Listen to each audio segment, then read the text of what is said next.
और अब आपको लेकर चलते हैं महाराष्ट्र, जहां से बड़ी खबर मिल रही है। शरद पवार आज अपनी पार्टी का नाम और चिन्ह तय करेंगे, क्योंकि इलेक्शन कमीशन से झटका लगा। अजित पवार के पास पार्टी का सिंबल चला गया। इसका सीधा मतलब यह है कि चुनाव में अगर उतरना होगा तो नाम और सिंबल चाहिए, लेकिन वक्त बहुत कम बचा है शरद पवार के पास। इसलिए आज ही शाम को पार्टी और चिन्ह बताएंगे ताकि वो जनता तक इस संदेश को पहुंचा सकें। लेकिन अब यहां से शरद पवार के लिए मुश्किल खड़ी हो जाएगी, क्योंकि एनसीबी पहले से ही महाराष्ट्र में स्थापित है और अब शरद पवार नया पार्टी, नया सिंबल का जब नाम का ऐलान करेंगे तो फिर जनता तक कैसे पहुंचेंगे, यही देखना होगा।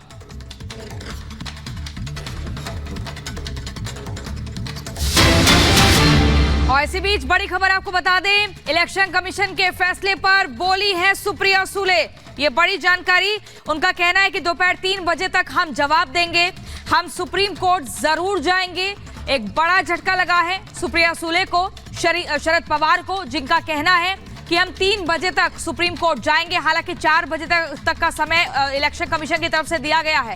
कल एक बड़ी जीत हुई अजीत पवार की, जिसके बाद नारेबाजी भी उनके हित में लगाई गई समर्थकों द्वारा। आप लोग क्या सुप्रीम कोर्ट का रुख कर रहे हैं? क्या चुनाव आयोग जाने का कोई फैसला नहीं? चुनाव आयोग को आज 4 बजे तक हमको रिप्लाई करना है, वो हम 3 बजे तक कर देंगे और सुप्रीम कोर्ट तो जरूर जाएंगे। मैम,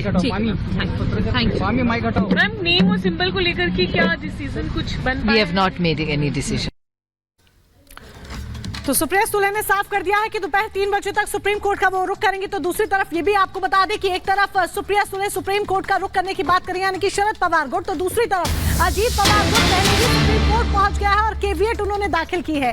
केवीएट उन्होंने दाखिल कर अपना पक्ष रखने की बात कही है कि सुनवाई के दौरान उनका पक्ष जरूर सुना जाए। पक्ष सुनने की अपील की गई है अजीत पवार गुट की तरफ से। इलेक्शन कमीशन के फैसले के बाद उन्होंने ये केवीएट दाखिल की है, क्योंकि जाहिर सी बात है शरद पवार गुट ये ऐलान कर भी चुका है कि वो सुप्रीम कोर्ट का रुख करेंगे। सुप्रिया सुले से जब पत्रकार सवाल करते हैं कि क्या आप कोर्ट का रुख करेंगे, अगला कदम आपका क्या होगा, तो वो कहती हैं कि अन्याय के खिलाफ हम जरूर बोलेंगे और सुप्रीम कोर्ट का हम रुख करेंगे, क्योंकि शरद पवार गुट ने ठान ली है कि इलेक्शन कमीशन का जो फैसला है उसे वो चुनौती देंगे। और इलेक्शन कमीशन के फैसले पर जैसे ही फैसला है उसके बाद से ही वो सवाल उठाते हुए नजर आए थे। और इस बीच आपको बड़ी खबर बता दें, राज्यसभा में आज प्रधानमंत्री नरेंद्र मोदी भाषण देंगे। लोकसभा में उन्होंने कई सारे मसले को लेकर बात रखी थी, लेकिन आज राज्यसभा में जवाब देंगे। और अब से 17 मिनट बाद 17 मिनट और सेकंड आप देख सकते हैं, 15 सेकंड बचे हुए हैं जब प्रधानमंत्री नरेंद्र मोदी राज्यसभा में जवाब देंगे। ये जानकारी दी है पीएमओ ने सोशल मीडिया प्लेटफॉर्म एक्स। नमस्कार, बहुत स्वागत है आपका, आपके साथ मैं हूं मृदुल शर्मा। और बुलेटिन में सबसे पहले बात करेंगे, बड़ी खबर मिल रही है झारखंड के रांची से, जहां पर हेमंत सोरेन को पेश किया जाएगा। और इस मामले को लेकर लगातार जांच पड़ताल कर रही है ईडी की टीम। अब जानकारी यह मिल रही है कि कोर्ट में पेशी होगी। कुछ देर में हेमंत सोरेन की कोर्ट में पेशी होगी और उनकी न्यायिक हिरासत को लेकर पहले भी ईडी ने रिमांड मांगी थी, उसके बाद 5 दिन की रिमांड दी गई और अब कोर्ट में पेशी होने वाली है। और इस खबर पर लोमस जुड़ गए हमारे साथ। लोमस, आज जो 5 दिनों की रिमांड थी ईडी के पास, वो खत्म होने जा रही है। अब सवाल बड़ा ये है कि रिमांड बढ़ेगी या हिरासत में लिए जाएंगे, और कितनी देर में, अब से कितनी देर में हेमंत सोरेन को लेकर कोर्ट में पहुंचेगी ईडी की टीम? प्रियंका, मैं आपको बता दूं कि ईडी के रिमांड में लगभग 5 दिनों से थे हेमंत सोरेन और आज आखिरी दिन था। आज उनको कोर्ट में पेश करना था और कुछ देर पहले ही ईडी की टीम ईडी दफ्तर से लेकर के निकली है हेमंत सोरेन को।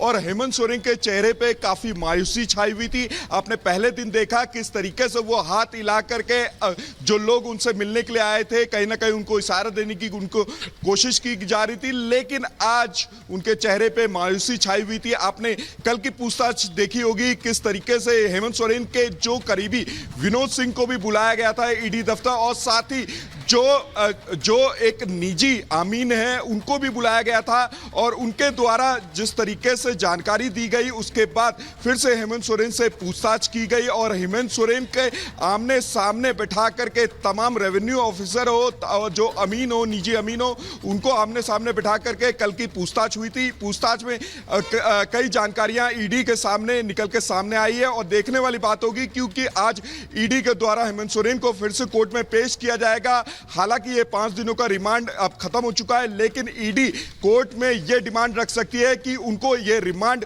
और बढ़ाया जाए क्योंकि इस बिल्कुल ईडी जाहिर सी बात है ये डिमांड रखेगी, लेकिन इस डिमांड पर रिमांड बढ़ेगी या नहीं बढ़ेगी ये कोर्ट फैसला करेगा, ये कोर्ट तय करेगा, ये आगे पता चलेगा कि क्या होता है। लेकिन फिलहाल लूमस जुड़ने के लिए बहुत बहुत शुक्रिया आपका। और अब बात इंडी गठबंधन से जुड़ी कर लेते हैं क्योंकि एक एक कर तमाम नेता इंडी गठबंधन के छटकते जा रहे हैं और यूपी में भी एक बड़ा झटका हो सकता है कि इंडी गठबंधन को लग जाए। बात यहां पर जयंत चौधरी की कर रहे हैं जिनको लेकर खबर है सूत्रों के हवाले से कि वो इंडी गठबंधन छोड़ सकते हैं। जयंत चौधरी जी बहुत सुलझे हुए इंसान हैं, बहुत पढ़े लिखे हैं, राजनीति को वो समझते हैं। मुझे उम्मीद है कि किसानों की लड़ाई और उत्तर प्रदेश की खुशहाली की तरफ जो संघर्ष चल रहा है उस लड़ाई को वो कमजोर नहीं होने देंगे।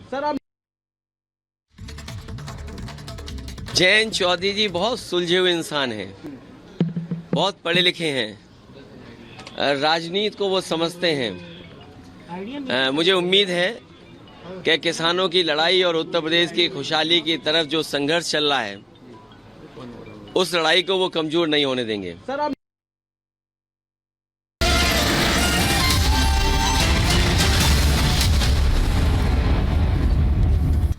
नमस्कार, बहुत स्वागत है आपका। आपके साथ मैं हूं मृदुल शर्मा और आप देख रहे हैं रिपब्लिक भारत। प्रियंका और मोनिका भी रहेंगी बुलेटिन में, लेकिन सबसे पहले आपको बड़ी खबर बता दें। चंडीगढ़ में एनएसयूआई का प्रदर्शन देखने को मिला है। कांग्रेस के कार्यकर्ता बड़ी संख्या में पहुंचे। स्टूडेंट विंग के ये कार्यकर्ता हैं जो प्रदर्शन कर रहे थे, लेकिन इन्हें रोकने के लिए पुलिस ने पहले बैरिकेडिंग की। इसके बाद भी जब ये नहीं माने तो वहां पर लाठीचार्ज किया गया, वाटर कैनन का इस्तेमाल किया गया है। बलपूर्वक भी कार्यकर्ताओं को रोकने की कोशिश की गई है। एनएसयूआई के कार्यकर्ता यहां प्रदर्शन कर रहे हैं और आप देख सकते हैं पुलिस के साथ कैसे गहमा गहमी धक्का मुक्की हो रही है। यहां वाटर कैनन का भी इस्तेमाल किया गया है।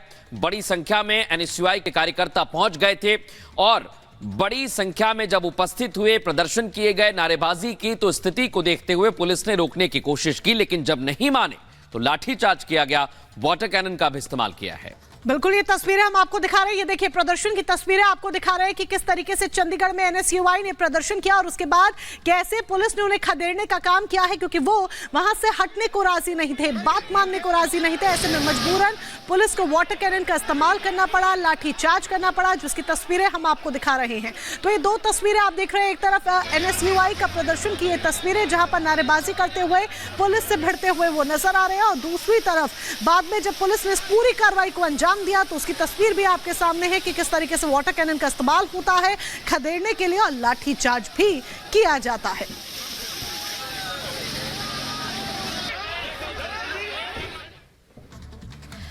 और इसी बीच अगली बड़ी खबर आपको बता दें, जयंत चौधरी के पाला बदलने की खबर पर सपा की तरफ से एक बयान ये आया है कि जयंत चौधरी कहीं नहीं जा रहे हैं, इंडी गठबंधन के साथ ही बने रहेंगे। आपको बता दें बीती शाम को बड़ी खबर आती है कि जयंत चौधरी बीजेपी के साथ आगे जा